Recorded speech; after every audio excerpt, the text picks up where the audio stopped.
This is not financial advice, and I am not a financial advisor. This is just me talking about my personal financial journey. This is for entertainment purposes only. Enjoy the show. Imagine you are managing, I don't know, billions of dollars. Right. The market is crashing, your screens are just flashing red everywhere, and your heart rate is, well, it's hammering against your ribs. Every single second that ticks by is another $1 million completely wiped from your portfolio. It is a terrifying scenario. It really is. And, in that moment, do you pull up a complex spreadsheet to analyze the data, or do you charter a helicopter to drop a piece of paper into an active, boiling volcano? Which sounds like a completely ridiculous hypothetical. Yeah. But in the highest echelons of finance, the response to that kind of intense pressure is rarely what we imagine it to be. I mean, we assume these environments are entirely rational, right? Just binary and quantitative. Exactly. You expect supercomputers and flawless calculations of risk. Right. But then you actually look at the behaviors of some of the most successful, brilliant people in these high-stress environments, and that assumption just completely shatters. The spreadsheet literally goes out the window. Yeah, and we enter a behavioral landscape that is honestly wild. Yeah, it is wild. And welcome to today's deep dive. Yeah. Because our mission today is to unpack this fascinating paradox from our stack of sources. Like, why do some of the most rational, mathematically minded people on Earth rely on seemingly irrational physical objects and honestly bizarre rituals to survive extreme uncertainty? It's a great question. And to really grasp this paradox, we have to look at the environment these people are operating in. Right. Think about the intense world of high-stakes investing, particularly if we go back to the late 1990s. Oh, man, the dot-com era. Exactly. Yeah. This was an era of raw adrenaline, screaming trading floors, massive volatility, and absolutely zero room for error. The cognitive load on these individuals was staggering. And nobody embodies that era or that specific intensity quite like Jim Cramer. Oh, absolutely. Now, if you're listening, you might only know him as the, highly energetic host of CNBC's Mad Money, rolling up his sleeves, hitting all those loud sound effect buttons. Right, the entertainment. Yeah, but before television, Cramer was a notoriously intense hedge fund manager. He ran Cramer, Berkowitz, and his drive was legendary. If you read his book, Confessions of a Street Addict, he describes this relentless, all-consuming need for market control. He was managing massive sums of money. Yeah, and the pressure was suffocating. He needed to win every single day.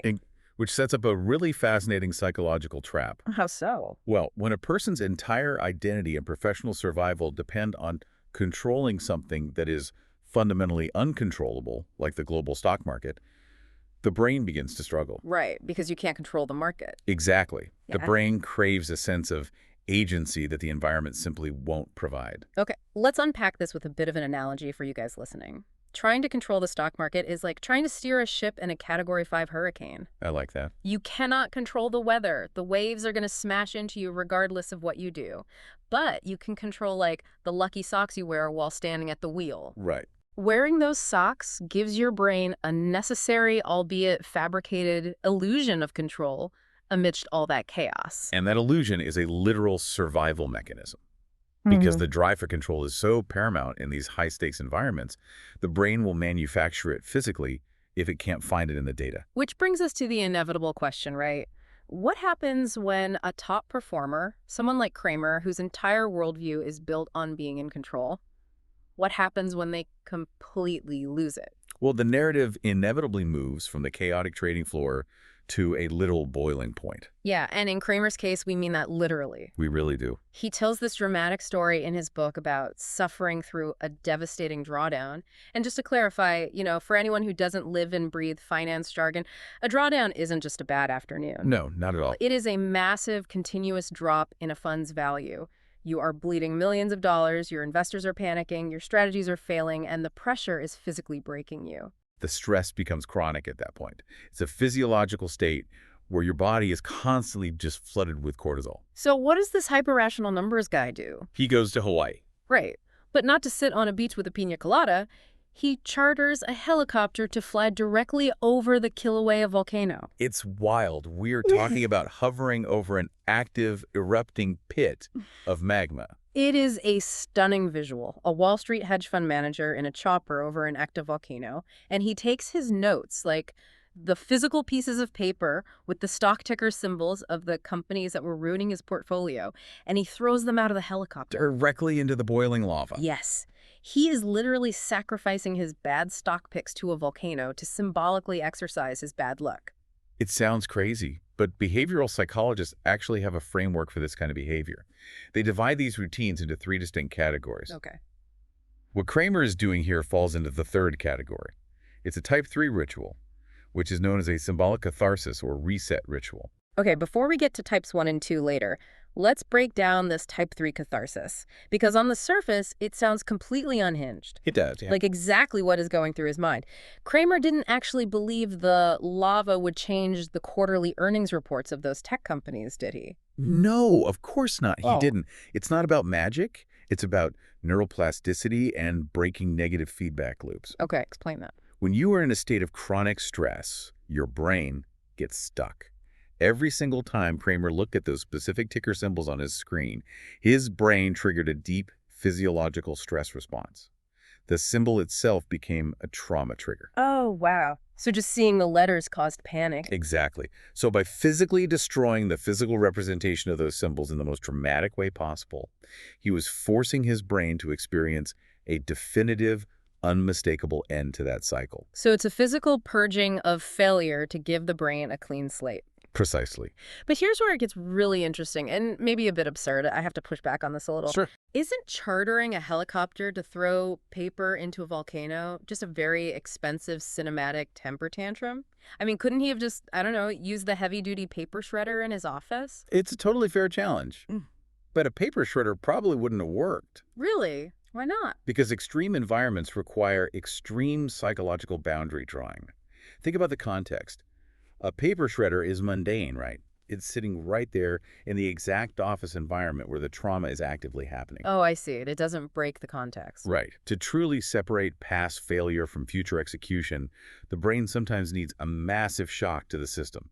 The sheer cost, the physical danger of the helicopter, the intense heat of the volcano, all of those sensory inputs contribute to drawing an impenetrable psychological boundary. So the ritual tells the brain, like, the bad luck is burned, it is vaporized. Tomorrow we start at absolute zero. Exactly. The extremity of the action matches the extremity of the stress. Okay, but waiting until you are hovering over a volcano means you've already hit a breaking point? Like that's a reactive reset after a disaster? True. Are there people at that elite level who manage to stop the psychological fire before it even starts? Like proactive systems? Yes, absolutely. And for that, we travel from the volcanic craters of Hawaii to a very quiet, unassuming office in Omaha, Nebraska. Ah, Warren Buffett. The one and only. He is the absolute antithesis of the screaming 1990s day trader. But he also relies heavily on physical objects to manage his psychology. Interesting. If you walk into his office, you won't see a bank of modern tech monitors flashing red and green. Instead, Buffett famously keeps original front-page newspaper headlines from the 1929 stock market crash and the 1907 panic physically sitting right on his desk. Wait, just sitting there every single day while he manages billions of dollars. Every single day. These act as permanent humility anchors. Humility anchors. I love that term. Think about the psychology of a massive market boom. Everyone around you is getting rich, the media is calling you a visionary, and the human brain naturally inflates with hubris and overconfidence. Yeah, you start believing you literally can't lose. Right, so Buffett uses those physical yellowing newspapers to silently, constantly remind himself that the market can and will completely break. Wow. It's a visual anchor that prevents the hubris from ever taking root. It's a grounding mechanism. And it's not just the grim apocalyptic stuff either, right? I read he also keeps his iconic ukulele in his office. He does. And the ukulele serves a different but equally important psychological function. It acts as a totem of personal balance outside of the numbers. Right. In a world where your worth is often measured by your daily returns, the instrument reminds his brain, I am not just my portfolio. I am a person who creates music. It grounds his core identity so it doesn't get swept away by the volatility. You actually see this concept outside of high finance all the time, too. Oh, for sure. It reminds me of high-performance routines in sports or pop culture. Like, think of the movies. There's that scene where Brad Pitt's character slips a very specific playing card into his suit trousers before a high-stakes race. Yes, great example. Or look at elite drivers and professional tennis players. They all have these hyper-specific physical routines. They tap the door frame twice, they bounce the ball exactly 3 times, they put the left shoe on before the right shoe. It's never random. No. It's a physical routine designed to lock in intense focus and prevent catastrophic mistakes. The physical action acts as a deliberate trigger for a psychological state. The athlete is essentially telling their nervous system that it is time to execute. So what does this all mean for you and me? The way I see it, these physical objects act like save points in a video game for your mindset. Save points, yeah. I like that. Like when the market goes crazy or the pressure gets too high, Buffett just looks at that 1929 newspaper to reload his rational, cautious state of mind. He goes back to his save point. The newspaper is the physical manifestation of that save point, yes. It interrupts the emotional momentum of the moment. But billionaires and movie characters are pretty extreme examples. If you're listening to this deep dive, you might be wondering how these principles apply to the everyday person managing their own retirement portfolio or, even just managing their own career stress. Right, the practical application. We've talked about the titans, but let's talk about the rest of us. Well, the sources provided a really fantastic real-world case study from an individual investor that perfectly illustrates how anyone can build this system. Oh, I love this story. It's great. This person built a custom 2-part framework for themselves using the first 2 categories of our behavioral framework, Type 1 and Type 2 rituals. Okay, let's break down their Type 1 ritual first, which is visual and contextual priming. Right. So this individual investor literally bought a collection of cheap, brightly colored watches, and they color-coded them to specific companies in their portfolio. When they sit down at their computer to review their position in, say, a company with a blue logo, they physically strap the cheap blue watch onto their wrist. Which, on the surface, sounds eccentric. Oh. But fundamentally, it is an incredibly effective priming mechanism. By putting on that specific watch, they are visually and physically preparing their brain for a specific analytical task. They're stepping into a defined context. Exactly. It's a physical cue that says, right now, I am only thinking about this one asset, its specific risks and its specific strategy. It completely blocks out the noise of the broader market. It forces compartmentalization. And then there's their Type 2 ritual, which is milestone anchoring. Yes, this part is brilliant. It really is. Managing a portfolio today is completely abstract. It's just digital numbers on a screen going up and down. There is no physical money you can touch. It's all pixels. Right. So this investor decided to anchor their liquid net worth milestones like $25,000, $50,000, $75,000, and $100,000. They anchored those to physical experiences and objects. Every time their digital spreadsheet hit one of those milestones, they took a ritualistic trip to a Dave & Buster's arcade to celebrate. They took an abstract digital concept and forced it into a tangible physical reality. And the best part, when they hit the 50K mark, they spent their arcade tickets on one of those cheap plastic prize ukuleles. I love that detail. And they took it home and physically mounted it on their wall as a reward trophy. A literal Dave & Buster's ukulele. It's incredible. It's an amazing, hilarious parallel to Warren Buffett's ukulele, but completely earned in a modern, everyday context. And the decision to mount it on the wall is crucial there. Why is that? By doing that, they turned a fleeting moment of digital success into a permanent visual anchor in their environment. Whenever they experience doubt, the physical object is right there proving their past competence. Wow. Okay. But I have to ask the skeptical question here. Go for it. Is this just a fun, quirky habit? Or is there a hard, measurable advantage to turning a digital spreadsheet number into a cheap plastic ukulele from an arcade? Like, does this actually do anything to the architecture of the brain? Or is it just a cute psychological placebo? It's a fair question. Mm-hmm. And to answer that, we have to look under the hood at the hard behavioral science and neuroscience. Because the data proves these aren't just quirks. They're not. No, they are highly functional biological mechanisms. All right, let's dig into the science then. How does a plastic ukulele actually change brain function? First, we look at the behavioral psychology from researchers like Professor Michaela Schippers and Paul Van Lange. Okay. Their work demonstrates that high-stress, high-uncertainty environments fundamentally threaten the human brain. Our brains evolved to recognize patterns and crave order. They absolutely hate chaos. Hate chaos, yeah. When we cannot control the outcome of a volatile stock market, engaging in a rigidly structured, ritual-like going to Dave& Buster's at exact intervals, or strapping on a specific colored watch, satisfies the brain's deep evolutionary craving for predictability. Oh, I see. It artificially injects order into a chaotic environment, which tricks the nervous system into feeling secure. So the ritual provides the structure that the environment refuses to give you. Precisely that. And it produces measurable physiological effects. Really? Like what? Well, Alison Woodbrooks at Harvard Business School has done incredible research on this phenomenon. She found that pre-task rituals, like the athlete tying their shoes a certain way or the investor putting on their colored watch, physically alter the body's stress response. Wait, physically? Yes, they actively lower heart rates and suppress anxiety. As a result, they measurably improve cognitive execution and performance. The physical ritual clears the biological static. Okay, that makes total sense for managing baseline anxiety before you do something. But what about when things suddenly go wrong? Like, what about when the market crashes out of nowhere and you're staring at red numbers? This is where the neuroscience gets truly profound. Already. It comes down to a specific brain response called error-related negativity, or ERN. Error-related negativity. Okay, let's break that down for the layperson. What is happening in my head when ERN spikes? ERN is basically your brain's internal panic alarm. Right. When you make a mistake, or when you experience a sudden negative surprise, like a stock crashing, a region of your brain called the anterior cingulate cortex produces a sharp electrical spike. An electrical spike. Yes, that spike is the ERN. It's the neural equivalent of a blaring air raid siren. It floods your system with acute anxiety, triggers second-guessing, and often completely hijacks the prefrontal cortex, which is your logic center. Wow. This is the biological reason people panic sell at the bottom of a market crash. It's that awful, cold, sinking feeling in your stomach, but mapped out on an electroencephalogram. That's exactly it. Now here is the scientific aha moment.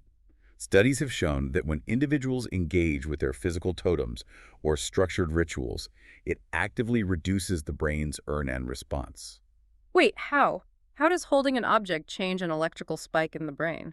It has to do with how the brain processes sensory input. When you physically touch a totem or intentionally engage in a visual ritual like putting on a specific watch, you are forcing your brain to process tactile and visual information. Okay. This routes neurological activity into the somatosensory cortex and grounds you in the physical present. By demanding the brain's attention for this physical action, it literally steals bandwidth away from the anterior cingulate cortex. Oh, wow. Yeah, the physical object buffers the electrical spike, it dampens the alarm bell. So essentially, having a totem or a ritual acts like noise-canceling headphones for your brain's panic center. I love that analogy. By giving your brain something physical to process, it literally turns down the volume on your internal panic alarm when the markets drop. That lowered volume allows your prefrontal cortex to come back online, meaning you can focus on strategy instead of being paralyzed by fear. That is a phenomenal way to describe it. You are using a physical object to hijack your own neural pathways, lowering the volume of the panic so you can hear your own rational thoughts again. That is wild. But, it also brings up a necessary debate. Where do we draw the line? Exactly. Where is the line?